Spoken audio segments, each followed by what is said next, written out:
How to repost a post on Instagram.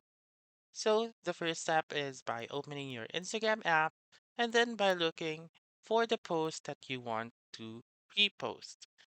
And then, for example, I will choose this one. I just simply click on this airplane button or this send or share button found on the rightmost part of this section right here.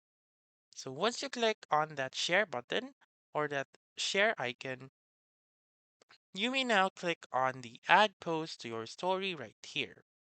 Click on it and then you may see that that post has been reposted on your story. So prior to posting or uploading this post to your story, you may also tap on this section right here to change the layout of that post. So there are only two layouts, this one and then with this white border right here. You may also resize this one. You may zoom in or zoom out and you may now post the post. So that's it. That's how you can repost a post on Instagram.